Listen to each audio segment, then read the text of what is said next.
Hello everyone. আগের ক্লাসে আমরা দেখলাম কিভাবে সাম ফর্মুলা ইউজ করতে হয়, কিভাবে পার্সেন্টেজ বার করতে হয়। আজকের ক্লাসে আমরা দেখব কিভাবে একটা টেবিল ক্রিয়েট করতে হয়। এমএস এক্সেল এ বা যে কোনো স্প্রেডশিট সফটওয়্যারগুলোতে আমরা জানি মাল্টিপল রোজ, মাল্টিপল কলামস নিয়ে আমাদেরকে কাজ করতে হয়। প্রচুর ডেটা নিয়ে কাজ করতে হয়। তখন ডেটাটা যদি একটা ট্যাবুলার ফর্মে মানে একটা টেবিলের মধ্যে যদি আমরা রাখি, তাহলে আমাদের সেই ট্যাবুলার ফর্মের ডেটা নিয়ে কাজ করতে অনেক সুবিধা হয়। কিভাবে সেই টেবিলটা ক্রিয়েট করতে হয় সেটা আজকে আমরা দেখব। আমরা একটা কোশ্চেনের মাধ্যমে কিভাবে টেবিল ক্রিয়েট করতে হয় সেটা দেখব। কোশ্চেনটাও এখানে বলা হয়েছে যে একটা বাজেট ক্রিয়েট করতে হবে একটা স্টুডেন্টস। সেখানে একটা ইনকাম পার্ট থাকবে, এক্সপেন্স পার্ট থাকবে আর একটা সেভিংস পার্ট থাকবে, এবং তোমাকে প্রত্যেক মাসের টোটাল ইনকাম বার করতে হবে, টোটাল এক্সপেন্স বার করতে হবে, এবং প্রত্যেক মাসে সেভিংস কত হচ্ছে মানে ইনকাম করা মানে যেটা ইনকাম আছে সেখান থেকে এক্সপেন্সটাকে বাদ দিলে যেটা পড়ে থাকছে সেটা সেভিংস। তারপর সেভিংস এর মধ্যেও তোমাকে বলেছে কিছু কিছু ক্যাটাগরি ক্রিয়েট করতে হবে। ঠিক আছে, যেখানে স্টুডেন্টটা ফিউচার সেভিংস এর জন্য তার 40% টাকা জমিয়ে রাখবে, মিউচুয়াল ফান্ডের জন্য 30% টাকা জমিয়ে রাখবে, এমার্জেন্সি ফান্ডের জন্য 20%, আর আদার্স এর জন্য 10%। এই রেশিওতে আমরা যাব না। কেন মিউচুয়াল ফান্ডে 30%, কেন ফিউচারে 40%, ওসব পুলিমার, ওসব নিয়ে আমাদের কোনো চিন্তা ভাবনা নেই। দিয়েছে করতে হবে। আর বলেছে যে 3টে সেপারেট টেবিল বানাতে হবে ইনকাম, এক্সপেন্স আর সেভিংস এর জন্য। তো আমরা দেখবো এটা কিভাবে করা যায়। আমি অলরেডি কিছু ডেটা নিয়ে রেখেছি। ঠিক আছে, এখানে এই যে ফার্স্ট পার্টটা দেখতে পাচ্ছ, এখানে সেই স্টুডেন্টটার ইনকাম গুলো দেওয়া হয়েছে। ফার্স্ট কলামে মানে বি কলামটাতে মাসের নাম লেখা আছে, জানুয়ারি, ফেব্রুয়ারি, মার্চ, এপ্রিল, মে, জুন, এক্সেট্রা এক্সেট্রা, এবং 3টে ইনকাম সোর্স এখানে দেখানো হয়েছে। একটা পকেট মানি, একটা ফ্রিল্যান্সিং, একটা স্কলারশিপ, আদার্স। ন্যাচারালি এখানে আমরা পুরো নামটা আমরা এখানে দেখতে পাচ্ছি না। আগের ক্লাসে আমরা শিখেছি যে কিভাবে এই কলামগুলোর বা একটা সেলের উইডথ বাড়াতে হয়। একটা অপশন হচ্ছে ফরম্যাটে গিয়ে ওকে কলাম উইডথ সেট করা, auto fit column width set করা, বা আমি একটা ইজিয়েস্ট উপায় বলেছিলাম যে সি কলামে এই সি এর রাইট সাইডে যে দাগটা আছে এখানে গিয়ে ডাবল লেফট ক্লিক করা। দেখো চলে এসেছে। সিমিলারলি ফ্রিল্যান্সিং এও দেখা যাচ্ছে না পুরোটা। আবার আমি ডাবল ক্লিক করব, এসে গেল। স্কলারশিপের ক্ষেত্রেও সেম। আদার্সটা দেখা যাচ্ছে, তো আমি আর কিছু করছি না। মান্থের ক্ষেত্রে সেপ্টেম্বর, নভেম্বর, ডিসেম্বর পুরোটা দেখা যাচ্ছে না। আবার আমি বি কলামে গিয়ে এটাকে সেট করে নেব। আগে একটু কলামগুলো মানে সেলগুলোকে সেট করে নিই। এখানেও মান্থ পুরোটা দেখা যাচ্ছে না, সেপ্টেম্বর, অক্টোবর, নভেম্বর। এটাকেও একটু বাড়িয়ে নিই। এডুকেশনটাকেও একটু বাড়িয়ে দিই। গ্রসারি দেখা যাচ্ছে। পার্সোনাল কেয়ার বলে একটা কলাম রাখা হয়েছে যেটা আমাদের লাগবে না আশা করি, বা ঠিক আছে আছে আসে, কোনো অসুবিধা নেই। এই পার্টেও মান্থ পুরোটা দেখা যাচ্ছে না, এটাকে বাড়িয়ে নিই। অ্যামাউন্ট, এটা কিছু একটা দেওয়া আছে এখানে। কি বলেছিল? Future saving, mutual fund, emergency fund. তো আমাকে অ্যামাউন্ট একটা রাখতে হবে, একটা রাখতে হচ্ছে future savings, mutual fund, emergency fund, others. তো ফিউচার সেভিংস দেখা যাচ্ছে না পুরোটা। আমি কি করব? কলামটা সেট করে নেব। মিউচুয়াল ফান্ড সেট করে নেব। Emergency ফান্ডকেও similarly. আদার্সটা পুরোটা দেখা যাচ্ছে, আমি আর কিছু করলাম না। এবার চলে আসি এই ফার্স্ট পার্টতে। এইটা হচ্ছে ওর ইনকাম সোর্স। আমি ওপরে একটা কাজ করি, লিখে দিই এটা হচ্ছে ইনকাম। ঠিক আছে, আচ্ছা। এই যে সেকেন্ড ডেটা সেটটা আছে, এটা হচ্ছে তার প্রত্যেক মাসের এক্সপেন্স। লিখে দিই এক্সপেন্সেস। এই পার্টটা হচ্ছে ওর সেভিংস এর জন্য, এখানে লিখি সেভিংস। হলো, একদম ইজি। এবার আরেকটা নতুন জিনিস আজকে আমরা শিখব, সেটা হচ্ছে মার্জ অ্যান্ড সেন্টার কিভাবে করে। ইনকামটা দেখো এই পুরো ডেটা সেটটাকে রিপ্রেজেন্ট করছে, আর ইনকাম আমি এখানে লিখেছি একটা সেলের মধ্যে। আমি চাই ইনকামটা এই পুরো সেলটার মানে এই BCDEF এর সেন্টারে চলে আসুক এবং প্রত্যেকটা সেল মার্জ হয়ে যায়। কিভাবে করব? আমি ইনকাম সহ যত পর্যন্ত মার্জ করতে চাইছি, এই লেখাটাকে আমি এই সেলগুলোকে আমি যত পর্যন্ত মার্জ করতে চাইছি সেটাকে আগে সিলেক্ট করব। আমি চাইছি বি থেকে এফ পর্যন্ত মার্জ করতে, সেটাকে আমি সিলেক্ট করলাম। তারপরে অ্যালাইনমেন্টের মধ্যে মার্জ এন্ড সেন্টারে গিয়ে জাস্ট একবার লেফট ক্লিক করব। দেখো ইনকাম লেখাটা কিন্তু BCDEF এর সেন্টারে চলে আসলো এবং প্রত্যেকটা সেল মার্জ হয়ে গেছে। হলো। সিমিলারলি আমি এক্সপেন্সের ক্ষেত্রেও করি। কতটা পর্যন্ত করতে চাই আমি? আমি IJKLM অব্দি করতে চাই। সিলেক্ট করলাম, অ্যালাইনমেন্টে গেলাম, মার্জিন সেন্টার ক্লিক করলাম, সেন্টারে চলে আসলো। সেম ভাবে সেভিংস এর ক্ষেত্রে আমি কতটা করতে চাই? QRSPUV, ঠিক আছে? যেহেতু এই আদার্স যে কলামটা আছে এটা বি কলামে এসে শেষ হয়ে যাচ্ছে, আমি এত অব্দি করবো। অ্যালাইনমেন্টে গেলাম, মার্জিন সেন্টার করলাম, সেভিংসটা দেখো সেন্টারে চলে আসলো। একদম ইজি। আমরা আজকে তাহলে একটা নতুন জিনিস শিখে নিলাম কিভাবে মার্জ এন্ড সেন্টার করতে হয়, ঠিক আছে? আচ্ছা, এবার দেখবো যে কিভাবে টেবিল ক্রিয়েট করতে হয়। টেবিল ক্রিয়েট করার জন্য সবার ফার্স্টে তোমাকে একটা ডেটা রেঞ্জ সিলেক্ট করতে হবে, ঠিক আছে? যে কতটা ডেটা আমি টেবিলের মধ্যে রাখতে চাই, বা ফার্স্টে আমি ব্রড মেথডটা দেখাই। ফার্স্টে আমি কি করব? ইনসার্টে যাব, গিয়ে দেখো টেবিল বলে একটা অপশন আছে। আমরা কোথায় ছিলাম? হোমে ছিলাম। কোথায় যাব? ইনসার্ট, গিয়ে দেখো টেবিল বলে একটা অপশন আছে, ক্লিক করব। আমাকে এখানে বলছে যে কোন সেল থেকে, where is the data for your table, মানে টেবিলের ডেটাটা কোথা থেকে কত পর্যন্ত আছে, ঠিক আছে? সেইটা আমাকে সেট করে দিতে হবে। বাই ডিফল্ট যেহেতু আমার অ্যাক্টিভ সেলটা সেভিংস এ ছিল, তাই ও সেভিংসটাকে নিয়ে নিয়েছে, বাট সেভিংসটা আমার টেবিলের মধ্যে এই মুহূর্তে থাকবে না, মানে কেটে দিলাম। আমি কাকে রাখবো? আমি মান্থ থেকে এই পুরো ডেটাটাকে টেবিলের মধ্যে রাখতে চাই, ঠিক আছে? কিভাবে রাখবো? এক হচ্ছে আমি সিলেক্ট করে দিতে পারি ডাইরেক্ট। ডাইরেক্ট আমি পুরোটাকে যদি সিলেক্ট করে দিই, দেখো অটোমেটিক্যালি এই রেঞ্জটা ও নিয়ে নিল, মানে আমার টেবিলের জন্য যে ডেটাটা দরকার সেটা কোথা থেকে কত পর্যন্ত আছে সেটা ও অটোমেটিক্যালি নিয়ে নিয়েছে, ঠিক আছে? আরেকটা হয় আমি ম্যানুয়ালি অ্যাড করব। ম্যানুয়ালি অ্যাড করতে হলে আমাকে এই ফরম্যাটেই অ্যাডটা করতে হবে। আমি যদি ম্যানুয়ালি করতে চাই, কিভাবে করতে হবে? আমাকে সবার ফার্স্ট একটা ডলার সাইন নিতে হবে। তারপর কোথা থেকে শুরু হবে? এই মান্থ সেলটা থেকে শুরু হবে। মান্থ সেলটার নাম কি আছে? B7। আগের দিনই আমরা শিখেছি, এখানে যেটা দেখায় B7, কলাম নেম আর রো নাম মান্থের, তাহলে সেল নেম কি হবে? B7। ডলার দেওয়ার পর আমি লিখবো হচ্ছে B, আবার ডলার দিয়ে লিখবো হচ্ছে 7। স্বাভাবিকভাবেই প্রশ্নটা আসবে যে ডলার কেন দিচ্ছি? এক্সেলে কোনো মানে ফর্মুলাতে ডলার তখন ইউজ করা হয় যখন আমি এই সেলটাকে ফিক্স করে দিতে চাই। আমার টেবিলটা B7 থেকে ফিক্সড, ঠিক আছে? ফিক্স করার জন্য B7 এটা আমার ফিক্স থাকবে, আমি এটাকে মুভ করাতে পারবো না, বা এটা ভ্যারিয়েবল হিসাবে ইউজ হবে না, ঠিক আছে? সেই জন্য আমি ফিক্স করার জন্য আমি ডলার ইউজ করলাম। কত পর্যন্ত হবে? F থেকে F19 পর্যন্ত, মানে এই 1100 যে সেলটা আছে এই পর্যন্ত হবে। এর কলাম নেম কি আছে? F। এর রো নাম্বার কত আছে? 19। তাহলে আমি এখানে কি লিখবো? আবার আমি এটাকে ফিক্স করে দেবো, এই ডলার F, আবার ডলার 19, ঠিক আছে? এই হচ্ছে আমি রেঞ্জটাকে স্পেসিফাই করে দিলাম, মানে কতটা, কোথা থেকে কত পর্যন্ত আমার ডেটাটা টেবিলের মধ্যে থাকবে সেটা আমি স্পেসিফাই করে দিয়েছি।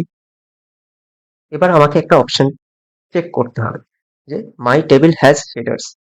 যদি আমি এটাকে সিলেক্ট করে দিই তাহলে এই month, pocket money, freelancing, scholarship, others, এই যে রোটা আছে এটা আমার হেডার হিসেবে ট্রিট হবে। করে দেখাই কি হচ্ছে। ক্লিক করলাম, চেক করে দিলাম, করে ওকে করলাম।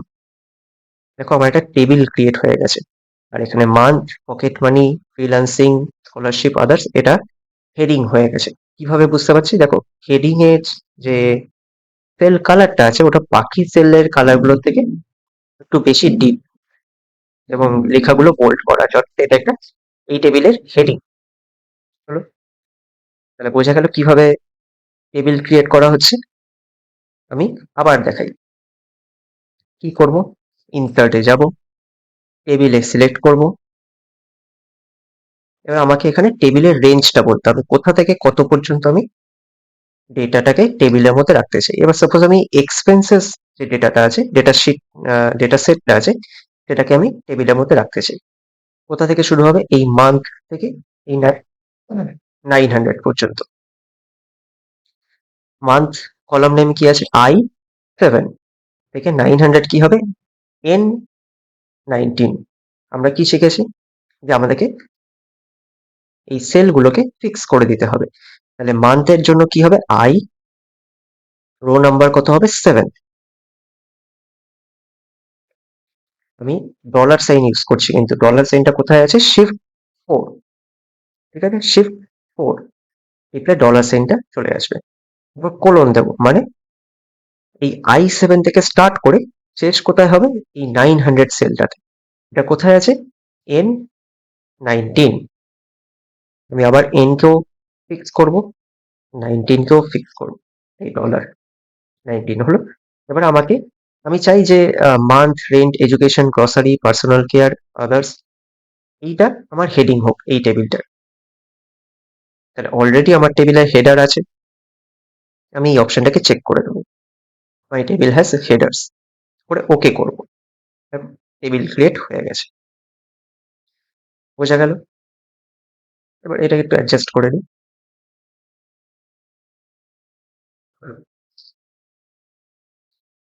এবার দেখো, সেভিংসে এখানে আমার কোনো ডেটা নেই, ডেটা আসবে। আমি ডেটাটা যাই কিছু ডেটা হবে এখানে আমাকে ক্যালকুলেট করে বার করতে হবে। অলরেডি মানে ইনিশিয়ালি আমার কাছে কোনো ডেটা নেই। এইটা আমি একটা উপায় দেখালাম যে কিভাবে ইনসার্টে গিয়ে, টেবিলে গিয়ে রেঞ্জ সিলেক্ট করে টেবিল ক্রিয়েট করতে হয়। যদি থিওরিতে কোশ্চেন দেয়, থিওরি এক্সামে যদি কোশ্চেন আসে যে কিভাবে টেবিল ক্রিয়েট করতে হয় তার স্টেপস লেখো, তাহলে কিন্তু এই প্রসেসটাকে ডেসক্রাইব করতে হবে যে ইনসার্টে গিয়ে টেবিল টেবিলের মধ্যে টেবিল অপশনটাকে ক্লিক করে রেঞ্জটাকে সিলেক্ট করে মাই টেবিল হ্যাজ হেডার অপশনটাকে চেক করে কে করলে টেবিল ক্রিয়েট হবে। ঠিক আছে, এই পুরো প্রসেসটাকে স্টেপ বাই স্টেপ লিখতে হবে থিওরিতে।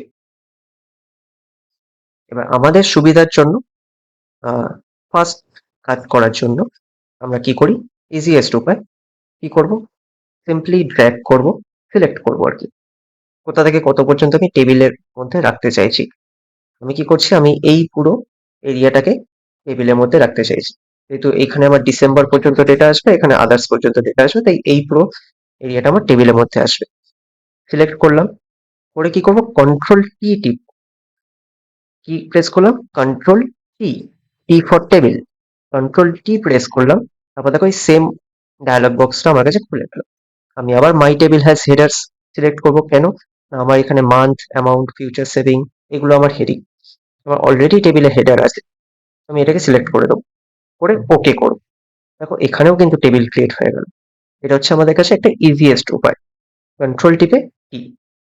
ঠিক আছে, আচ্ছা, এবার আমরা চাইলে এই টেবিলের ডিজাইনটাকে চেঞ্জও করতে পারি। ঠিক আছে, কিভাবে করব? জাস্ট যে কোনো একটা সেলে ক্লিক করো, এই টেবিলটার যে কোনো একটা সেলে ক্লিক করো, তোমার কাছে এখানে টেবিল ডিজাইনের একটা অপশন খুলে যাবে। এখানে টেবিল স্টাইলসে এসে এই যে ড্রপ ডাউন বাটনটা আছে এখানে ক্লিক করবো। আমার কাছে এতগুলো টেবিলের ডিজাইন আমি দেখতে পাচ্ছি। সাপোজ এই ফার্স্ট ইনকাম টেবিলটার জন্য আমি এরকম একটা টেবিল ক্রিয়েট করলাম গ্রিন কালার, জাস্ট র্যান্ডম, যা খুশি দিতে পারো। কি করব আমি? আরেকবার পুরো প্রসেসটা দেখাই। যে কোনো একটা সেলে ক্লিক করব, টেবিল ডিজাইনে যাব, ড্রপ ডাউন বাটনটাতে ক্লিক করব, এর মধ্যে থেকে যে কোনো একটা স্টাইল আমি চুজ করব। আমি এই গ্রিন কালারটা চুজ করছি। জাস্ট একবার লেফট ক্লিক করব, দেখো টেবিলের স্টাইলটা চেঞ্জ হয়ে গেছে। আবার এক্সপেন্স টেবিলে যদি আমি স্টাইলটা চেঞ্জ করতে চাই কি করব? এক্সপেন্স টেবিলের যে কোনো একটা সেলে ক্লিক করব, এই ড্রপ টেবিল ডিজাইনে আসবো, ড্রপ ডাউন বাটনটাতে ক্লিক করব। সাপোজ আমি এটাকে এখান থেকে দিই কোনো একটা আমি সাপোজ এই ডিজাইনটা দিতে চাইছি। এটার উপর মাউস কার্সারটাকে নিয়ে এসে একবার লেফট ক্লিক করব, হয়ে গেল কালার চেঞ্জ, ডিজাইন চেঞ্জ। আবার সিমিলারলি এই সেভিংস যে টেবিলটা আছে, এটারও যদি আমি ডিজাইন চেঞ্জ করতে চাই কি করব, আবার টেবিল ডিজাইন অটোমেটিক্যালি আছে, যদি না থাকে তাহলে টেবিল ডিজাইনে ক্লিক করে টেবিল ডিজাইন ট্যাবটাতে আসতে হবে। তারপর এই ড্রপডাউন টেবিল স্টাইলের আন্ডারে এই যে ড্রপডাউন বাটনটা আছে এটাতে ক্লিক করব, যে কোনো একটা টেবিল স্টাইল আমরা সিলেক্ট করে নেব। সাপোজ এরকম একটা ব্লু কালার দিয়ে দিচ্ছি আমি, ঠিক আছে। এবার এখানে কয়েকটা জিনিস একটু জেনে রাখো, এখানে টেবিল স্টাইলের কিছু কিছু অপশনস আছে। ফিল্টার বাটন, এই মান্থের পাশে দেখো একটা বাটন চলে এসছে আমার কাছে, এইগুলোকে বলা হয়েছে ফিল্টার বাটন। এখানেও আছে, রেন্টের পাশেও আছে, এডুকেশনের পাশেও আছে। প্রত্যেকটা হেডিং এর পাশে দেখো একটা করে বাটন দেওয়া হয়েছে। যখনই আমি টেবিলটা ক্রিয়েট করলাম তখনই কিন্তু এসেছে, নর্মাল ডেটা সেটে কিন্তু এটা থাকে না। টেবিল ক্রিয়েট করলে হেডিং এ অটোমেটিক্যালি ফিল্টার বাটন চলে আসে। আমি চাইলে এই ফিল্টার বাটনগুলোকে অফ করে দিতে পারি। এখানে ক্লিক করব, দেখো এই টেবিলের যে কটা ফিল্টার বাটন ছিল সব কটা উড়ে গেল। শুধুমাত্র এই টেবিলেরই কেন উঠলো? কারণ এই টেবিলের একটা সেল আমার এখানে সিলেক্ট করা আছে, এই টেবিলটাকে সিলেক্ট করা আছে, সেই জন্য যা কিছু হবে এই টেবিলের উপর হবে। আমি যদি এক্সপেন্স টেবিলে একটা সেলকে সিলেক্ট করি, করে ফিল্টার বাটনটাকে আমি অফ করে দিই, তাহলে দেখো এক্সপেন্স টেবিলেরও সব কটা ফিল্টার বাটন সরে গেছে। আবার যদি আমি মনে করি যে না আমি ফিল্টার বাটনগুলোকে রাখবো, আবার এখানে অন করে দেবো। সেভিংস এর ক্ষেত্রে আমি যদি চাই যে না ফিল্টার বাটনটা আমি রাখবো, ফিল্টার বাটনটাকে অফ অন করে দেবো। এটা কোথায় আছে? এটা টেবিল ডিজাইন ট্যাবের মধ্যে আছে, ঠিক আছে। এটা রাখে, মানে এটা লাগে আমাদের কাজে। ওকে, এবার চলো একটা নতুন জিনিস দেখে নিই। এখানে আমাকে টোটাল মান্থলি ইনকাম ক্যালকুলেট করতে বলেছে, মানে প্রত্যেক মাসে টোটাল কত টাকা করে তার ইনকাম হয়েছে এই স্টুডেন্টের, সেটা আমাকে বার করতে বলেছে কোশ্চেনে। দেখো calculate total income in each month, ঠিক আছে। চলে আসি, তো টোটাল ইনকাম আমাকে ইচ মান্থের জন্য ক্যালকুলেট করতে হবে। কি করব, আমি সাপোজ টোটালটাকে এই আদার্স কলামের পাশেই দেখাবো। এখানে আমি লিখবো টোটাল, হলো, জাস্ট একটা এন্টার মারব। দেখো অটোমেটিক্যালি কিন্তু টেবিলের আরেকটা কলাম ক্রিয়েট হয়ে গেল। আমাকে কিন্তু টেবিলটাকে ম্যানুয়ালি এক্সপ্যান্ড করতে হলো না। আমি টোটাল ক্যালকুলেট করব। কিভাবে করে? জানুয়ারি মাসে তার টোটাল ইনকাম কত হয়েছে কিভাবে বুঝবো? পকেট মানি থেকে যা ইনকাম হয়েছে সেটা, প্লাস ফ্রিল্যান্সিং থেকে যা ইনকাম হয়েছে সেটা, প্লাস স্কলারশিপ থেকে সে যত টাকা পেয়েছে সেটা, প্লাস আদার্স থেকে তার যত ইনকাম হয়েছে সেটা। এই প্রত্যেকটার যদি আমি সাম করি তাহলেই আমি টোটালটা পাবো। তো আগের দিন আমরা সাম ফর্মুলা শিখেছিলাম। কি কি করতে হতো, একটা ফরম্যাট বলেছিলাম। এক্সেলে ফর্মুলা লেখার ফরম্যাটটা হচ্ছে ইকুয়ালস টু সাইন দেবো, তারপর ভাববো যে কি করতে হবে, কাকে করতে হবে। তাহলে ইকুয়ালস টু সাম, কি করতে হবে? সাম করতে হবে। কাকে করতে হবে? ফার্স্ট ব্র্যাকেট ওপেন করে কাকে করতে হবে আমি এইভাবে ড্র্যাগ করে নেবো। এই pocket money, freelancing, scholarship, others, এদেরকে আমাকে সাম করতে হবে। ক্লোজ করে দিলাম ফার্স্ট ব্র্যাকেট, ঠিক আছে। আবার আমি চাইলে ইকুয়ালস টু সাম দিয়ে নিজেও লিখতে পারি যে কোথা থেকে কত পর্যন্ত হবে। পকেট মানি কোথায় আছে? C8, এই সেলটা হচ্ছে সি। এই 9500 কত আছে? C8, লিখলাম C8 কোলন, কোলন কেন দিচ্ছি? কত পর্যন্ত, সেই জন্য।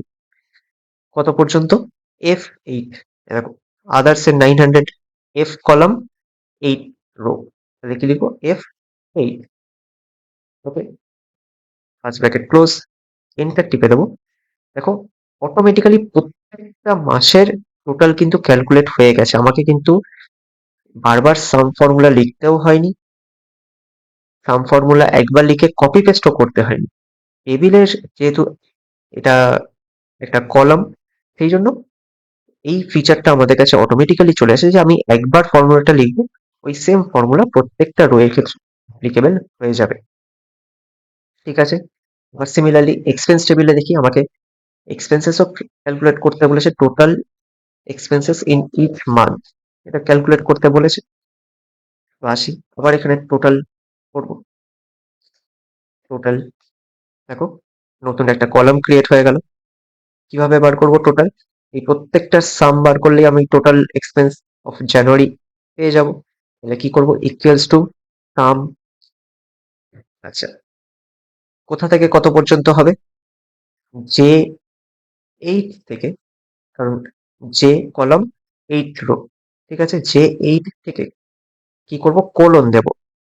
যে 8 থেকে, সেই জন্য কোলন। কত পর্যন্ত? এন কলাম, এন, এটা N column 8th row, N 8 bracket close, enter টিপব। দেখো প্রত্যেকটা মাসে এক্সপেন্সেস ক্যালকুলেট হয়ে গেছে। এবার এটা কিসের? এটা আমরা সেভিংস টেবিলে আসলাম। সেভিংস টেবিলে জানুয়ারি মাসে কত সেভিংস হয়েছে কি করে বুঝবো? এই যে টোটাল ইনকাম, এই যে টোটাল ইনকাম, এটার থেকে টোটাল এক্সপেন্স যদি আমি বাদ দিই, তাহলে যেটা পড়ে থাকলো সেটাই জানুয়ারি মাসের সেভিংস। তাহলে কি করব? এখানে আসবো। আমরা এতক্ষণ ধরে সাম করছিলাম, এবার আমরা সাবট্রাক্ট করব। ঠিক আছে, সাবট্রাক্ট করার ফর্মুলা স্পেসিফিক কিছু আছে কিনা দেখিনি। দেখো, সাবট্রাক্ট করার কোনো ফর্মুলা কিন্তু নেই। তাহলে কিভাবে করব? সাবস্টিটিউট আছে, সাব টোটাল আছে, কিন্তু আইএম সাব বলে একটা কিছু আছে, দুটো কমপ্লেক্স নাম্বারের সাবট্রাকশন দেয়, কিন্তু নর্মাল সাবট্রাকশন করার কিন্তু ফর্মুলাটা এখানে নেই। কি করব? ডাইরেক্ট মাইনাস করে দেবো। ইকুয়ালস টু দেবো, ফার্স্ট ব্র্যাকেট ওপেন করব, ডিফারেন্সটা কার সাথে কার বার করবো সেটা আমরা দেখবো। কার সাথে কার করছি? টোটাল ইনকামের থেকে টোটাল এক্সপেন্সকে আমরা মাইনাস করব। টোটাল ইনকাম কত নম্বর সেলে আছে? টোটাল ইনকাম আছে হচ্ছে জানুয়ারি মাসেরটা, জি 8, ঠিক আছে? তাহলে জি 8 মাইনাস টোটাল এক্সপেন্স কোথায় আছে?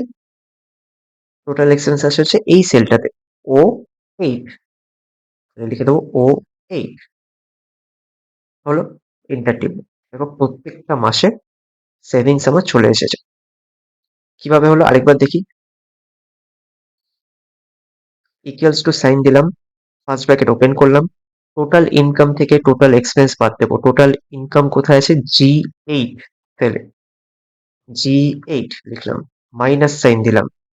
টোটাল এক্সপেন্স কোথায় আছে? ও 8, এই যে ও 8, ও 8 লিখলাম, ফার্স্ট ব্র্যাকেট ক্লোজ করলাম, এন্টার টিপলাম। প্রত্যেকটা সেলের ক্ষেত্রে আমার সেভিংস চলে আসলো। এবার অলরেডি দেখো আমাদের এই তিনটে ফর্মুলা ক্যালকুলেশন কিন্তু করা হয়ে গেছে। এবার আমাকে কি করতে বলেছে? সেভিংস এর মধ্যে থেকে 40% সে ফিউচার সেভিংস এর জন্য রাখে, 40% ফিউচার সেভিংস এর জন্য রাখে, 30% মিউচুয়াল ফান্ডের জন্য রাখে, 20% এমার্জেন্সি ফান্ডের জন্য রাখে, 10% আদার্স এর জন্য রাখে। তো তোমাদের বোঝার সুবিধার জন্য আমি এখানে নিয়ে চলে আসছি। আমাকে কি করতে হবে? এই যে প্রত্যেক মাসের সেভিংস আছে, এই সেভিংসটাকে সেভিংস এর মধ্যে থেকে 40% টাকা ফিউচার সেভিংস এ রাখতে হবে, এই সেভিংস এর মধ্যে থেকে 30% টাকা মিউচুয়াল ফান্ডে রাখতে হবে, এই সেভিংস এর মধ্যে থেকে 20% টাকা এমার্জেন্সি ফান্ডে রাখতে হবে, এই সেভিংস এর মধ্যে থেকে 10% টাকা আদার্স এ রাখতে হবে। আমি উপরে তোমাদের বোঝার সুবিধার জন্য পার্সেন্টেজ গুলোকে লিখে দিচ্ছি। ফিউচার সেভিংস এও 40% রাখছে, মিউচুয়াল ফান্ডেও 30% রাখছে, এমার্জেন্সি ফান্ডেও 20% রাখছে, আদার্সেও 10% রাখছে। তাহলে 40, 30, 70, 70, 20, 90, 90 আর 10 হচ্ছে 100% হয়ে গেল। এবার ফিউচার সেভিংস এর জন্য আমি কিভাবে ক্যালকুলেট করব? কি বলেছে? এই যে টাকাটা আছে 6300, এর 40% হচ্ছে ফিউচার সেভিংস এর জন্য রাখবো। Simple formula. কি করব? ইকুয়ালস টু ফর্মুলা লিখতে হলে কি করতে হয়? ইকুয়ালস টু দিতে হয়। ফার্স্ট ব্র্যাকেট ওপেন করব, কার ওপর করব? অ্যামাউন্টটা কোন সেলে আছে? আর 8, রাইট?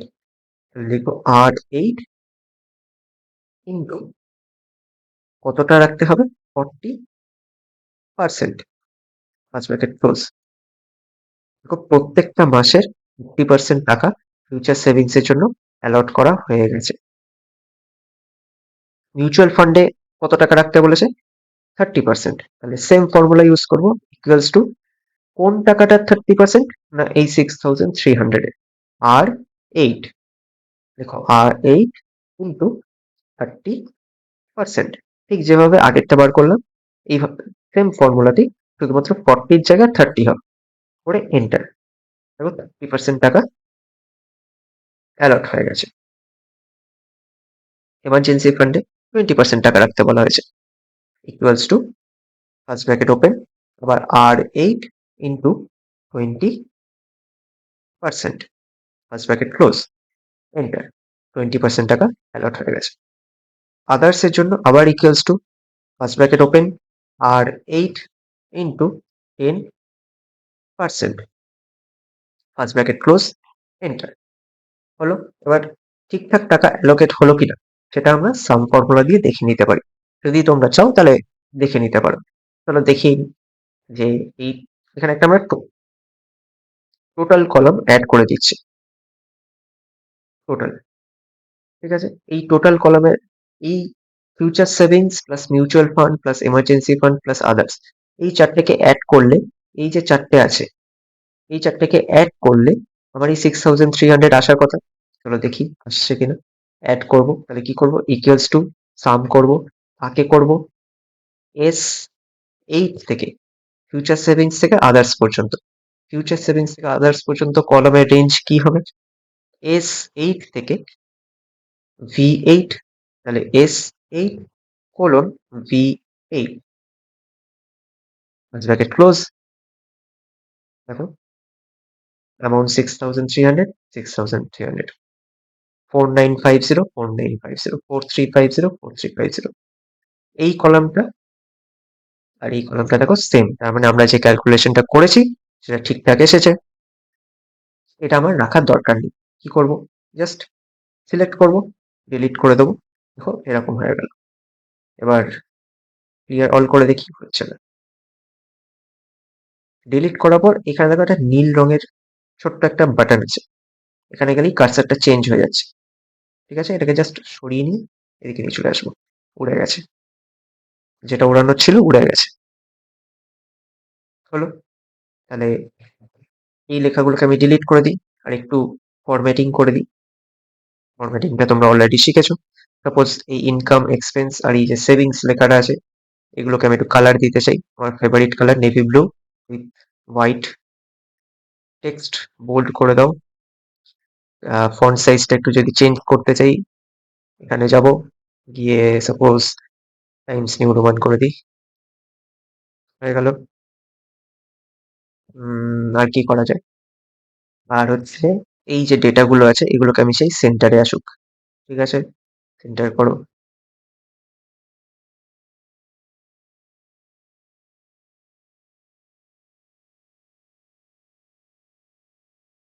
হয়ে গেল। এবার আমি চাই ওপরে একটা হেডিং দিতে। কি হেডিং দেবো, MONTHLI, মান্থলি বাজেট 2025। ঠিক আছে, এবার এটাকে আমি চাই যে ওপরে একটা হেডিং, বড় হেডিং টাইপের হোক। কি করব, দুটো সেলকে সিলেক্ট করব, তিনটে সেলকে সিলেক্ট, যত পর্যন্ত এক্সপ্যান্ড করা যায় করি। এই অবধি দেওয়া থাকে। কেন সিলেক্ট করলাম বলো তো, এবার আমি মার্জিন সেন্টার করে দেবো, তো লেখাটা একদম সেন্টারে চলে আসলো। ঠিক আছে, এবার এই লেখাটা দেখো এই একটা সেলের একদম নিচে পড়ে আছে। আমরা আগের দিন এই তিনটে অ্যালাইনমেন্ট শিখেছিলাম, left alignment, centre alignment, right alignment. আজকে আমরা বটম অ্যালাইনমেন্ট, মিডল অ্যালাইনমেন্ট আর টপ অ্যালাইনমেন্ট দেব। অলরেডি এটা বটম অ্যালাইনমেন্ট হয়ে আছে, ওই জন্য দেখো এটা সিলেক্টেড আছে। আমি যদি এটাকে সেন্টার করি দেখো উপরে উঠে আসলো। আর যদি আমি টপে করতে চাই দেখো টপে চলে আসলো। এগুলো একদম ইজি জিনিস। অ্যালাইনমেন্টে যাব, সেন্টার করে নেব। ঠিক আছে। আচ্ছা, এবার এত বড় সেলের লেখাটা একটু বেশি ছোট হয়ে গেছে, সাইজটাকে ইনক্রিজ করে দেবো। তাহলে ফন্ট সাইজে যাব, এভাবে আমি দেখতে থাকবো কোনটা ভালো লাগছে। এগুলো একটু বেশি বড় হয়ে যাচ্ছে, আমার মনে হয় 22 উইল বি এনাফ। রাখলাম। অ্যালজেরিয়ান করে দিই, অ্যালজেরিয়ান রইলো। কালার এটা থাকবে, এটা থাকবে, এটা থাকুক, ভালো লাগছে। আচ্ছা, একটা জিনিস কি দেখেছো, আমরা টেবিলটাকে করার আগে ইনকাম, এক্সপেন্স আর সেভিংস করেছি। এই রোটা পর্যন্ত, এই কলামটা পর্যন্ত কিন্তু ইনকামের এই এক্সপ্যান্ডটা হয়নি। ঠিক আছে, এটা করতে হবে। তো কি করবো, জাস্ট একবার মার্জিন সেন্টারটাকে সিলেক্ট করব, এটা মার্জিন সেন্টারটা উড়ে যাবে, আবার নতুন করে একবার মার্জিন সেন্টার করে দাও, হয়ে গেল। আবার তুমি এরকমও করতে পারো, এই দুটো রোকে সিলেক্ট করে দুবার ক্লিক করো, মার্জিন সেন্টার হয়ে যাবে, হলো। সেভিংস ঠিক আছে। তো এই হলো মান্থলি বাজেটের একটা কাজবাজ। আশা করি ভিডিওটা বুঝতে পেরেছো। যদি কোনো সমস্যা থাকে কমেন্টে ডাউটটা জিজ্ঞাসা করে নেবে, এবং ইচ্ছা হলে বন্ধুদের সাথে শেয়ার করে দিও। आज के लिए फिलहाल इतना ही। आपकी तरह मैं भी मायूस हूं, लेकिन उम्मीद पर दुनिया कायम है। दिल दुखा है लेकिन टूटा तो नहीं है, और उम्मीद का दामन छूटा तो नहीं है।